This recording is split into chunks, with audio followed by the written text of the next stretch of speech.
Sa, Pepe Mimi Sa. Ya pemirsa, kali ini kita akan membahas beda standar serangan jantung, beda kriteria serangan jantung di rumah sakit dan di asuransi. Tidak ada like and cricket lagi. Sekali lagi, tidak ada like and cricket.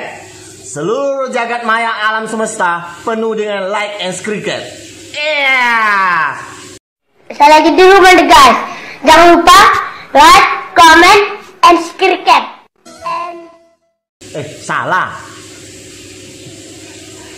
Like and subscribe. Oke pemirsa, kembali ke laptop. Kita akan mendiskusikan judul kita tadi ya. Ketika seorang pasien datang ke sebuah rumah sakit dan dinyatakan blue code, kode biru, maka seluruh instrumen sumber daya yang ada di rumah sakit tersebut, baik dokter, perawat, dan sumber daya lainnya itu akan berpacu dengan waktu. Sekali lagi berpacu dengan waktu, bukan berpacu dalam melodi ya. Berpacu dengan waktu untuk melakukan tindakan life saving, tindakan penyelamatan atas kemungkinan serangan jantung yang terjadi pada pasien. Tentunya standar ini ditentukan oleh seorang dokter yang kompeten di bidangnya, yaitu spesialis jantung dan beberapa spesialis lainnya. Rata-rata rumah sakit ketika menetapkan blue code tentu oleh dokter yang ahli di bidangnya. Bisa jadi karena adanya pengakuan nyeri dada, kondisi kesadaran yang menurun, denyut nadi yang melemah, atau pemeriksaan EKG yang menunjukkan adanya ST elevasi. Nah, semua standar-standar kriteria ini ditentukan oleh dokter.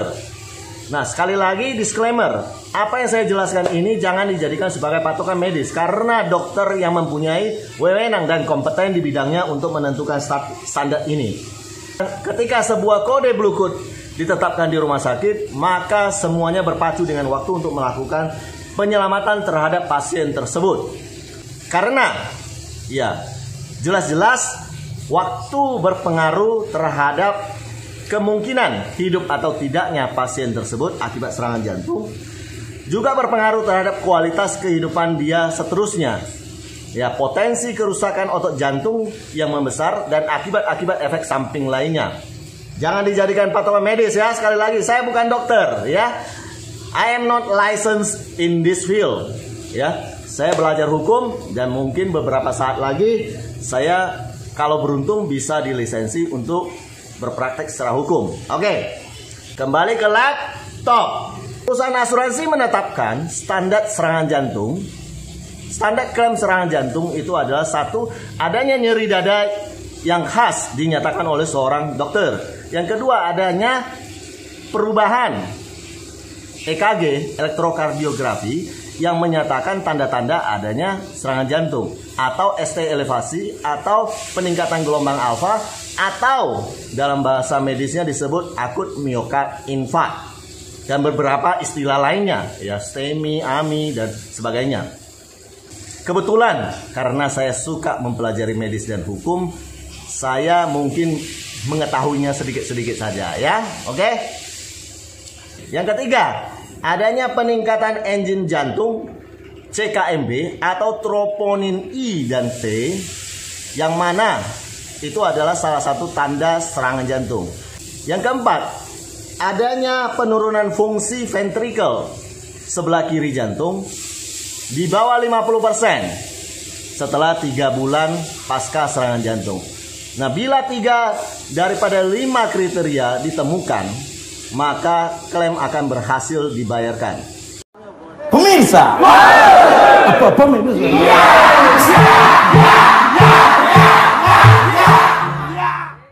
Lalu kenapa standarnya di rumah sakit itu berbeda dengan standar klaim? Ya, jelas-jelas fokus rumah sakit adalah menyelamatkan jiwa pasien. Nah, begitu terindikasi, maka harus langsung dilakukan penyelamatan jiwa. Otomatis ya kriterianya harus lebih ringan daripada kriteria klaim asuransi.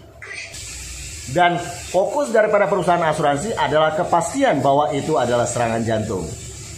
Oke, semoga konten ini berguna, semoga konten ini memberi sebuah kepastian. Ada kesempatan dan seizin Tuhan, kita mungkin bisa membahas hal lain di lain waktu. Mungkin ya peran waktu pengecekan enzim jantung terhadap keberhasilan klaim serangan jantung. Atau penolakan klaim yang diakibatkan karena case keteter yang menyebabkan enzim jantung muncul dalam tubuh manusia. Bagaimana solusinya? Tunggu ya. Dan semoga kita semuanya sehat walafiat. Ea.